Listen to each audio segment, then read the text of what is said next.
রমাদান মাস উপলক্ষে বিশেষ যে ২৭টি আমলের কথা আমরা বলতে চাই, তার প্রথম আমলটি হলো চাঁদ দেখা।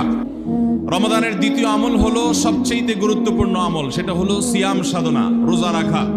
প্রত্যেক প্রাপ্তবয়স্ক সুস্থ মস্তিষ্ক সম্পন্ন নারী এবং পুরুষ তিনি যদি মুসলমান হয়ে থাকেন, তাহলে সেক্ষেত্রে তার উপরে আল্লাহ রাব্বুল আলামিন রমাদানের দিনের বেলায় রোজা রাখা, সিয়াম সাধনাকে ফরজ করেছেন। নাম্বার ৩, রমাদান মাস উপলক্ষে রাতের বেলায় তারাবির নামাজ আদায় করা। নাম্বার ৪, রমজানের চতুর্থ আমল হলো সাহারি করা। ৫ নম্বর আমল হলো সাহারিটা শেষের দিকে খাওয়া। নাম্বার ৬ নম্বর আমল হলো রমজান উপলক্ষে ইফতার করা। ইফতার মানে নাস্তা খাওয়া। সারা বছর আমরা দিনের বেলায় শুরুতে নাস্তা খাই, কিন্তু এর কারণে কোনো সওয়াব আমাদের আমল নামায় লেখা হবে এমন কোনো কথা বলা হয়নি। কিন্তু রমজান মাসের সন্ধ্যা যখন আপনি ইফতার খাবেন, এই ইফতার খাওয়ার মাধ্যমে আপনি একটা সুন্নাহর উপর আমল করলেন, এটার কারণে আপনার আমল নামাতে একটা সওয়াব লেখা হবে। সওয়াবের আশা যদি আপনার থাকে, ইফতারের নিয়ত যদি আপনার থাকে, তাহলে এর মাধ্যমে আপনি সওয়াব লাভ করবেন। এই ইফতার করা এটা রমজানের একটা গুরুত্বপূর্ণ সুন্নাহ। ৭ নম্বরের আমল হলো ইফতারটা তাড়াতাড়ি করা। ৮ নম্বরের রমজানের আমল হলো ইফতারের দোয়া পড়া। ৯ নম্বরের আমল হলো ইফতার এবং সাহারি উভয়টাতে খেজুর খাওয়া। ১০ নম্বরের রমজানের আমল হলো দিনভর বেশি বেশি দোয়া করতে থাকা। ভাইরা আমার, রোজাদার ব্যক্তির দোয়া আল্লাহ রাব্বুল আলামিন ফিরিয়ে দেন না। রোজাদার ব্যক্তি দিনভর আল্লাহর কাছে দোয়া করতে থাকলে সে দোয়া কবুল হয়। ১১ নম্বর রমজানের বিশেষ আমল হলো সকল প্রকার পাপাচার বর্জন করা। কারণ রমজানের রোজার উদ্দেশ্যই হলো আমরা যেন পাপাচার বর্জন করতে পারি।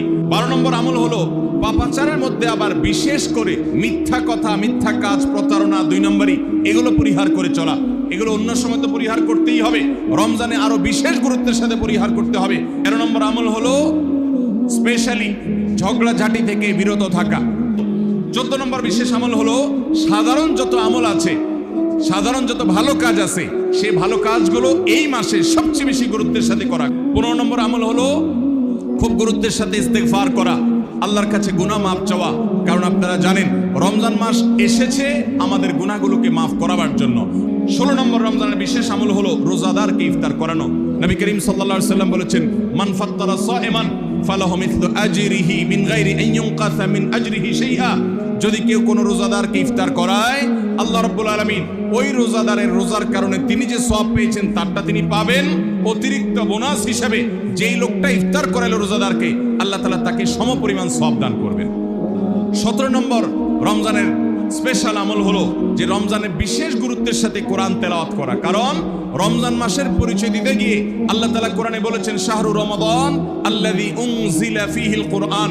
রমজান এমন মাস যে মাসে কোরআন নাজিল করা হয়েছে। এই কোরআন দিয়ে রমজানকে আল্লাহ পরিচয় দিয়েছেন। রমজান মাসের মর্যাদাই হয়েছে কোরআনের কারণে। এই জন্য কোরআনের সাথে রমজানে বেশি সময় কাটাতে হবে। কোরআনের হালাকা করবেন, কোরআনের মজলিস করবেন, কোরআন শিক্ষার আসর করবেন। ইমাম সাহেব, মুয়াজ্জিন সাহেবকে দিয়ে প্রতিটা মসজিদে মসজিদে মুসল্লিরা কোরআন শুদ্ধ করবেন, বিশুদ্ধ করে তেলাওয়াত করবেন। কোরআন প্রতিদিন একটু একটু করে তেলাওয়াত করবেন। সম্ভব হলে গোটা রমজানে কমপক্ষে একটা বার কোরআন পড়ে শেষ করবেন। ১৮ নম্বর আমল হলো কোরআন তেলাওয়াত করার আমল। আমরা সবাই জানি, কিন্তু কোরআন রমজান মাসে নবী করিম সাল্লাল্লাহু আলাইহি ওয়াসাল্লাম শোনাশুনি করতেন, এটা আমরা অনেকে জানি না। জিবরিল আলাইহিস সালামের সাথে নবী করিম সাল্লাল্লাহু আলাইহি ওয়াসাল্লাম কোরআন শোনাশুনি করতেন। তিনি জিবরিলকে শোনাতেন, জিবরিল তাকে শোনাতেন।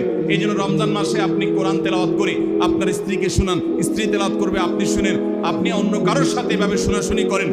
এইটাও রমজান মাসের বিশেষ গুরুত্বপূর্ণ। ১৯ নম্বর আমল হলো সাদাকা করা, দান করা। ২০ নম্বর আমল হলো সাহরি খেতে আমরা যখন উঠি তখন একটু তাহাজ্জুদের নামাজ পড়া। ২১ নম্বর আমল হলো আল্লাহ যাদেরকে সামর্থ্য দিয়েছেন তারা উমরা করবেন। ২২ নম্বর আমল হলো রমজানে দিনের বেলা রোজা রেখে বেশি বেশি মিসওয়াক করবেন। ২৩ নম্বর আমল হলো রমজানের শেষ 10টা দিন ইতিকাফে বসে যাওয়া। যাদের তৌফিক আছে মসজিদে ইতিকাফে বসে যাবেন। ২৪ নম্বর আমল হলো রমজানের শেষ দশকে বেশি বেশি ইবাদত করার চেষ্টা করা। ২৫ নম্বর আমল হলো লাইলাতুল কদর তালাশ করা। ২৬ নম্বর আমল হলো লাইলাতুল কদরের দোয়া পড়া। লাইলাতুল কদর যদি আমরা পেয়ে যাই, মনে হয় যে এটা লাইলাতুল কদর হতে পারে, তাহলে একটা বিশেষ দোয়া পড়া। দোয়াটা হলো আল্লাহুম্মা ইন্নাকা আফুউন তুহিব্বুল আফওয়া ফাআফু আন্নি। ২৭ নম্বর এবং সর্বশেষ আমল হলো রমজানের শেষে ঈদের চাঁদ দেখা যাওয়ার পর অথবা ঈদের চাঁদ দেখা যাওয়ার একদিন আগেও করা যায় ফিতরা আদায় করা, গরিবদের বাসায় খাদ্য পৌঁছে দেওয়া।